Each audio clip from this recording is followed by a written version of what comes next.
Selamat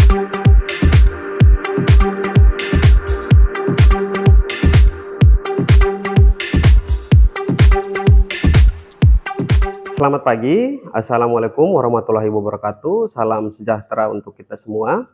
Perkenalkan, nama saya Michael Gatri Serpae, Sarjana Teknik, Magister of Engineering. Saya adalah salah satu dosen pada program studi Teknik Listrik, jurusan Teknik Elektro, Politeknik Negeri Kupang. Bidang keahlian saya adalah energi terbarukan dan sistem konversi energi listrik. Pada kesempatan ini, saya akan menyampaikan pernyataan diri dosen dalam unjuk kerja Tridharma Perguruan Tinggi, bidang pengajaran dengan tujuan sebagai salah satu syarat unsur penilaian sertifikasi dosen di tahun 2023. Berikut ini saya akan menjelaskan bagaimana cara saya memberikan perkuliahan di dalam kelas. Salah satu mata kuliah yang saya ampu untuk bidang pengajaran adalah pengukuran listrik. Sesuai dengan kurikulum MBKM Politeknik Negeri Kupang tahun 2022, mata kuliah pengukuran listrik ini sangat penting dan perlu dipahami oleh mahasiswa semester 2 karena pada semester tersebut mahasiswa akan melakukan instalasi rumah tinggal sederhana di mana pada pengujian instalasi tersebut mahasiswa dituntut untuk mampu menggunakan instrumen pengukuran, dapat melakukan pengukuran besaran listrik secara langsung, serta dapat memahami pembacaan alat ukur analog maupun digital.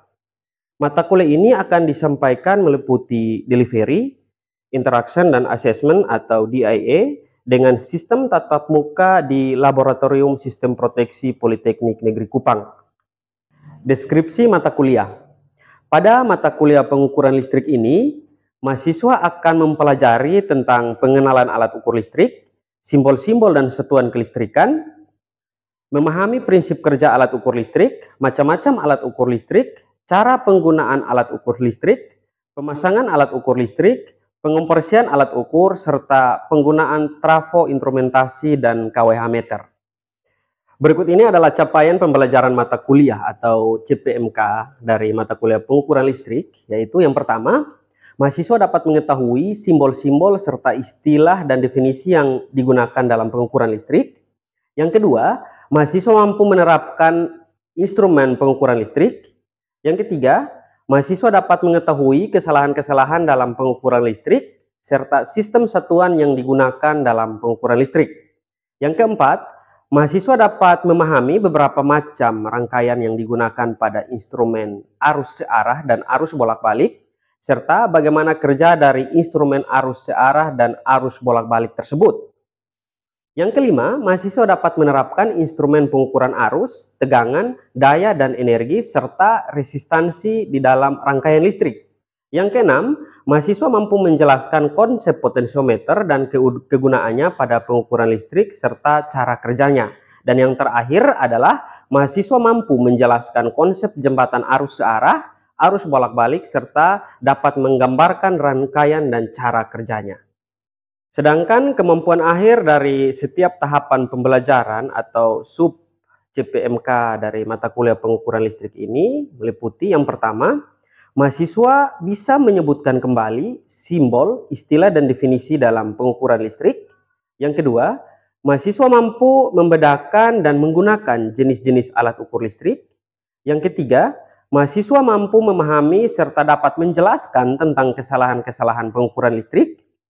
Yang keempat, melalui praktek secara langsung, mahasiswa mampu mengenal rangkaian dan cara kerja instrumen arus searah dan arus bolak-balik.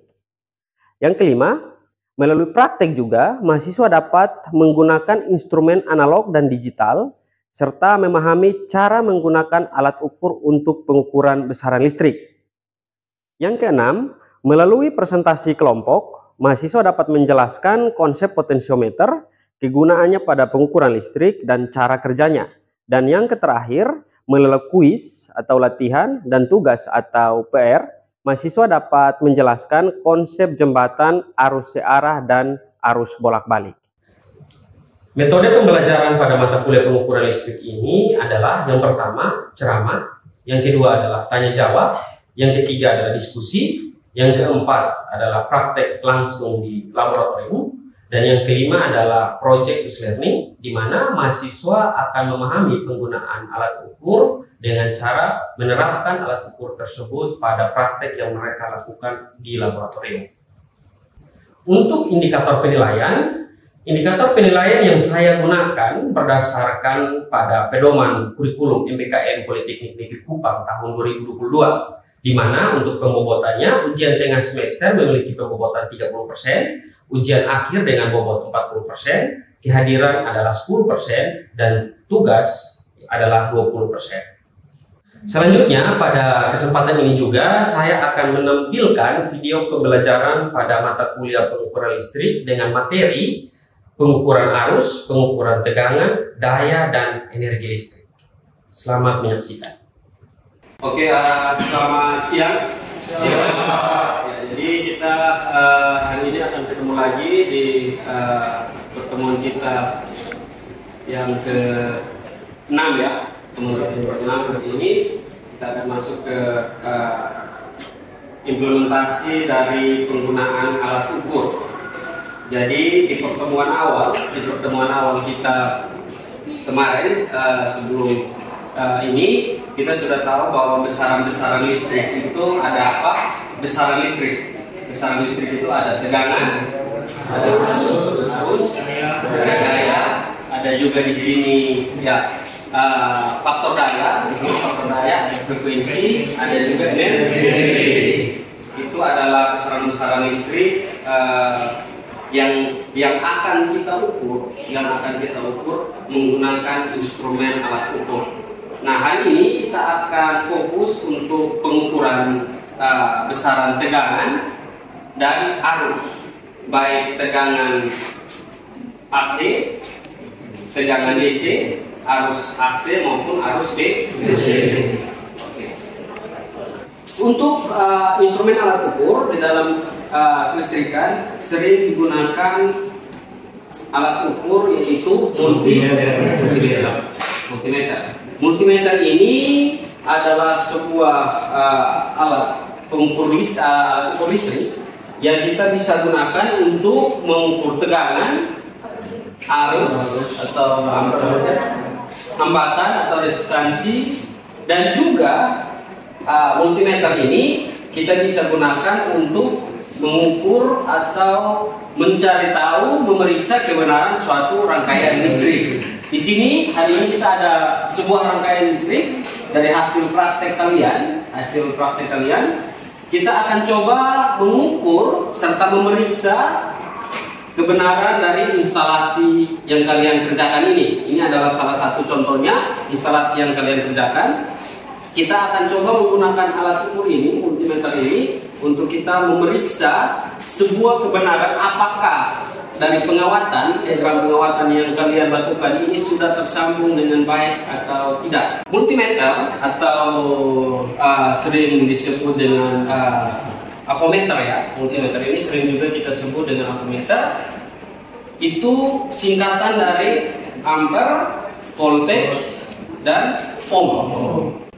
Seiring perkembangan, multimeter ini dikembangkan untuk mengukur beberapa besaran listrik. Yang pertama itu adalah tegangan, arus, resistansi atau hambatan, kapasitansi, ada frekuensi, ada induktansi, bisa juga kita menggunakan multimeter ini untuk pengujian komponen listrik, komponen elektronika. Contohnya di sini bisa kita gunakan untuk pengujian dioda. Selain pengujian dioda juga kita bisa gunakan untuk pengujian transistor. Apakah jenis transistor ini jenis NPN atau jenis PNP? Apakah transistor ini masih dalam kondisi baik atau transistor ini sudah kondisi short atau putus? Jadi kita bisa gunakan alat ukur ini. Oke, kita lanjut. Secara keseluruhan, multimeter ini dibedakan menjadi dua. Yang pertama, multimeter analog atau analog multimeter. Yang kedua itu ada digital multimeter.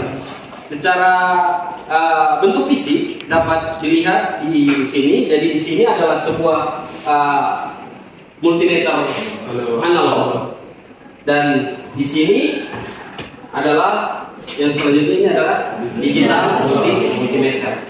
Secara bentuk fisik kira-kira dari kedua ini yang menjadi pembeda atau yang membedakan dari kedua ini apa? Apa? Display. Kalau digital bagaimana, analog bagaimana dari bentuk fisiknya? Bagaimana? Dari bentuk fisik yang kalian lihat? Analog lebih lebar. Oke, analog lebih lebar. Selain itu, dari bentuk kira-kira di sini Pak hidupkan ya, di sini dari angka yang muncul atau angka yang ditunjukkan. Di sini bagaimana? Multimeter analog menggunakan apa, sedangkan angka yang ditunjukkan di display digital? Multimeter analog pakai jarum. Oke, berarti multimeter analog menggunakan jarum penunjuk. Sedangkan yang digital display, ada angka yang ditunjukkan di sini. Secara bentuk fisik yang membedakan keduanya di sini. Tetapi dari segi bagian-bagian multimeter ini, keduanya sama. Ada tiga bagian penting dari kedua multimeter ini. Yang pertama itu ada display ini yang menunjukkan atau angka-angka yang ditunjukkan berdasarkan hasil pengukuran kita. Ini angka yang ditunjukkan. Nanti kita akan lihat kira-kira bedanya bagaimana cara tingkat kemudahan, lebih mudah mana kita menggunakan alat ukur digital dibandingkan dengan alat ukur analog. Kita akan lihat seperti apa. Nah, dari pembagian kedua multimeter ini, yang pertama itu ada display, yang kedua itu ada saklar selektor.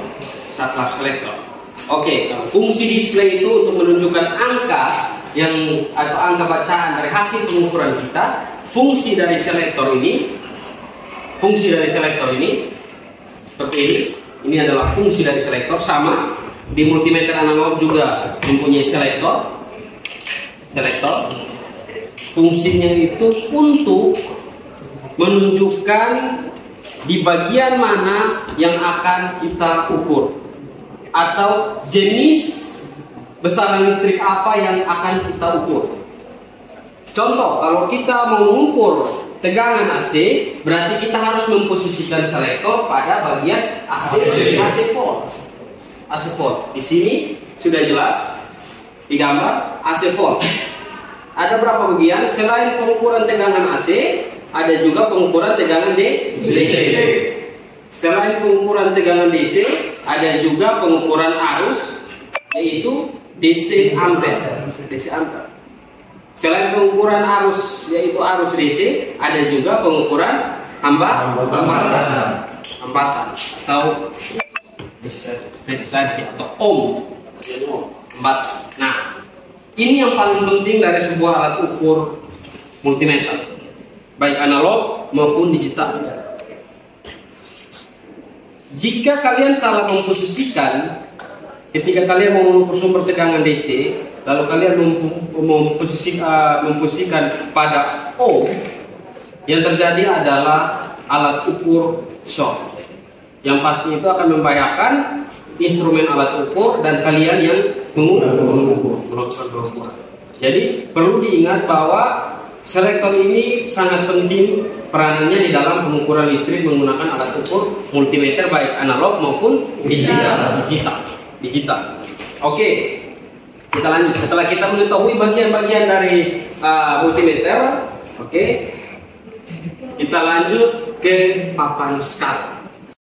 Di bagian papan skala pada multimeter analog ini, yang perlu dilihat adalah nilai yang ada di dalam setiap garis. Nilai yang ada di setiap garis. Jika kita membaca tegangan, berarti yang kita lihat adalah pada skala 10, 50, dan 250. Itu tegangan. Ketika kita mengukur tegangan yang kita tahu, contohnya tegangan pada sebuah aki atau pada sebuah baterai dengan tegangannya adalah 12 volt, berarti kita memposisikan selektor di mana? Di DC. Kalau katakan lagi tegangan baterai, berarti tegangannya di DC. Tegangan baterai itu adalah 12 volt. Kita memposisikan selektor pada posisi angka berapa? 20. Kenapa 20? Oke, yang ada di selektor di sini di DC, Pak hitung di sini di DC adalah 10 volt, 50, 250, dan 1000. Ketika Pak ingin mengukur tegangan DC pada akinya adalah 12 volt, berarti selektor Pak pilih di posisi mana? 50. Alasannya kenapa 50? Karena pengukurannya satu orang, oke. Karena apa? Karena untuk pengukuran suatu tegangan harus di atas dari komponennya. Besarannya atau di bawah. Oke. Berarti jawabannya adalah ketika kita mau mengukur, kita harus memposisikan selektor lebih apa? Lebih kecil atau lebih besar? Lebih besar dari besaran yang kita ukur. Jawabannya benar ya. Karena saya harus mengukur tegangan DC-nya adalah 12 volt, berarti saya memposisikan selektor pada posisi 50. Karena di sini range-nya hanya 10, 50, 250, dan 1000. Ketika saya ingin mengukur tegangan pada stop kontak rangkaian ini, di mana rangkaian ini sumbernya adalah listrik satu fasa. Besar listrik satu fasa berapa? 220 volt.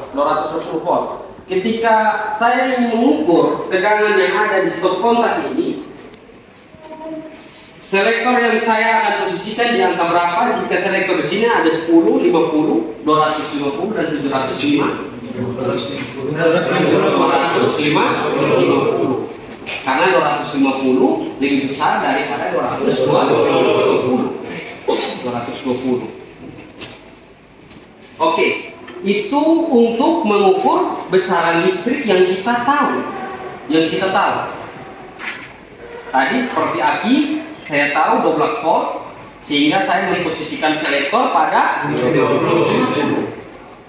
Saya mengukur arus AC pada stop kontak. Saya tahu bahwa sumber listriknya adalah satu fase 220 volt. Saya memposisikan selektor pada 220. Sekarang, jika tegangannya belum diketahui, contoh pengukuran pada sebuah trafo, bagian sekundernya trafo, bagian sekunder, kalau primer ada bagian sekunder. Di situ ada beberapa range tegangan. Ketika saya mengukur di nameplate trafo itu tidak tertera tegangan keluarannya berapa, ada berapa range tegangan itu. Kira-kira bagaimana solusi untuk kita mengukur itu? Selektor di sisi paling mana? Paling besar. Jika kita mengukur tegangan yang tidak kita ketahui, berarti kita posisikan selektor pada posisi paling tinggi. Ketika saya mengukur tegangan DC 12 volt, berarti saya harus memposisikan selektor pada berapa? 50. Skalanya berarti saya lihat di jalurnya, saya lihat pada skala 50. Tetapi pertanyaannya, jika tegangannya saya tidak tahu berapa, ya paham? Artinya saya harus membaca pada ketiga skala itu, di skala 10, skala 50, dan skala 250. Karena tegangannya saya tidak tahu berapa.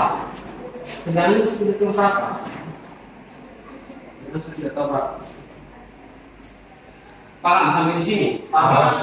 Ketika saya mengukur tegangan yang saya tidak ketahui, saatnya posisikan selektor pada nilai paling maksimal. Terus dari ketiga skala ini saya baca di mana? Bisa baca di ketiga skala itu, tetapi dengan sebuah persamaan. Persamaannya adalah V untuk tegangan yang saya ukur ini sama dengan angka yang ditunjuk oleh jarum penunjuk dibagi dengan skala maksimum dikalikan dengan angka pada selektor. Angka pada selektor yang ini, selektor. Saya ulangi, persamaan untuk menghitung besaran tegangan yang diukur adalah V sama dengan angka yang ditunjuk dari jarum penunjuk dikalikan dengan skala maksimum dibagi dengan skala maksimum dikalikan dengan angka pada selektor. Di sini ada 3 buah beban atau 3 buah bola lampu yang terbagi menjadi dua grup ya. Grup yang pertama itu sumbernya 1 buah bola lampu. Grup yang kedua itu ada 2 bola lampu. Yang pertama akan dikerjakan berdasarkan tombol tekan, ya. Tombol tekan ini untuk mengerjakan impuls. Setelah impuls bekerja, lampu akan menyala. Oke, kerjanya berdasarkan tombol. Oke, tapi melalui impuls. Yang ketiga itu adalah saklar tugas. Kita bisa menghidupkan bola lampu ini dari 2 arah. Kita hidupkan dari sebelah kiri, kita bisa matikan dari sebelah kanan. Atau kita hidupkan dari sebelah kanan, kita matikan dari sebelah kiri. Oke, di sini ada sebuah stop kontak. Kita akan mengukur besaran listrik yang ada di dalam stop kontak ini. Karena ini satu fasa, kita sudah tahu bahwa arus tegangan yang mengalir berapa? 220 volt. Oke, kita langsung saja untuk teknik pengukuran. Pak ingin tanyakan, karena ini kita sudah tahu tegangan yang kita ukur adalah berapa? 220 volt. Posisi selektor di posisi di berapa? 250. Pak minta 2 orang bisa maju, silakan. Siapa? Sukarela? Silakan. Oke, 2 orang maju untuk membaca tegangan. Oke. Kita langsung ke pengukuran tegangan pada stop kontak ini. Silakan untuk diukur. Oke. Ya, angkanya sudah menunjuk atau belum?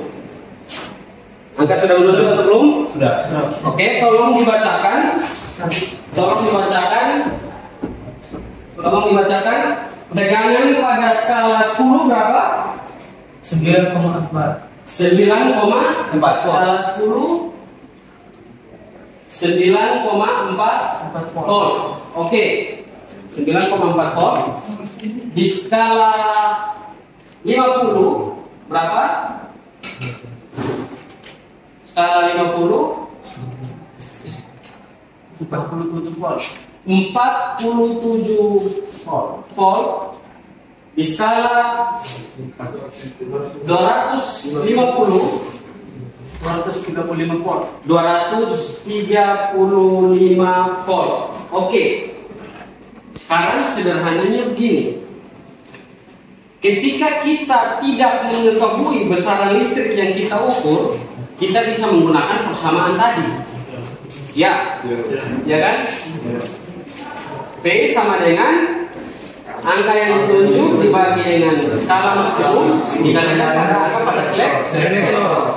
Tetapi di sini kita sudah tahu bahwa tegangan yang kita ukur ini adalah tegangan sumber satu fasa.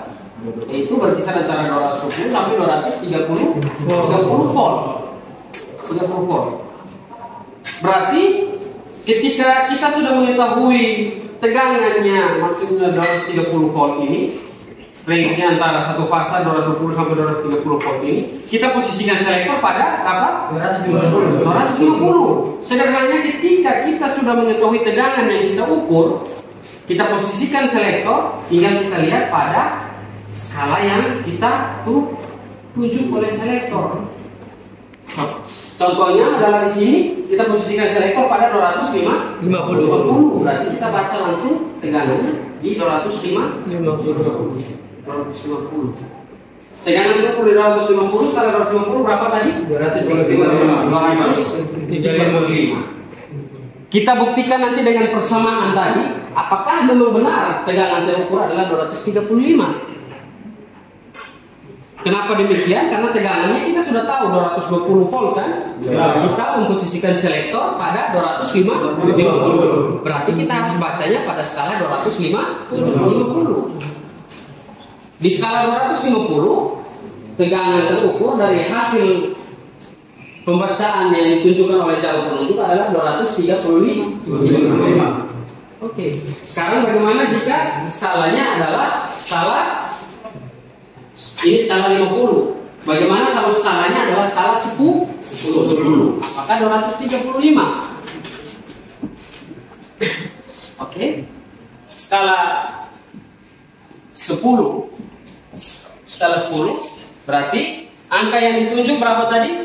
9,4. Terus B sama dengan angka ditunjuk 9,4 dibagi 10. Skala maksimumnya berapa? 10. Skala maksimum 250. Skala maksimum 250. 10. Nah, kita gunakan skala 10. Skala maksimum. Ini anda lihat sering terkecohnya di situ. Pakai skalanya 10. Ya, anggap pada selektor berapa? 250. Berapa? 250. V sama dengan berapa? 9,4 bagi 10? 0,4 kali dengan 250. D-nya sama dengan 235 volt. Sama tidak? Sama. Sekarang bagaimana dengan skala berapa? 50. Kalau skala 50, angka yang ditunjuk berapa tadi? 47 volt. D sama dengan 47 bagi 50 kali 250 sama dengan 47 bagi 50 berapa? Satu orang saja 0,94 kali dengan 250 sama dengan 235 volt. Sama. Kesimpulannya adalah ketika kita mengukur tegangan yang tidak kita ketahui besarannya berapa, kita boleh menggunakan persamaan tadi. Dengan ketentuan ketiga skalanya harus nilainya sama. Nilai tersebut menunjukkan besaran listrik yang kita ukur. Tetapi ketika kita sudah mengetahui besaran listriknya berapa, kita langsung baca menggunakan skala yang kita atur. Contoh, kita menggunakan skala 250 untuk mengukur tegangan yang kita sudah tahu range-nya antara 220 sampai 230. Kita posisikan selektor pada 250. Dengan demikian saya hanya akan membaca pada range 250. Kalau langsung membaca pada range skala 250 adalah 235 volt. Tetapi saya ingin membuktikan persamaan tadi. Apakah benar di skala 10 juga 235 dan skala 50 juga 235 volt? Dan terbukti bahwa dengan persamaan tadi juga benar bahwa tegangan terukur adalah 235 volt. Sampai di sini ada pertanyaan terkait teknik pengukuran dan persamaan yang kita akan gunakan untuk menghitung. Paham? Oke. Kalau tidak ada pertanyaan, pertemuan kita hari ini kita selesai sampai di sini. Kita akan ketemu lagi minggu depan dengan materi penggunaan osiloskop. Oke, terima kasih. Kita ketemu lagi minggu depan. Ya.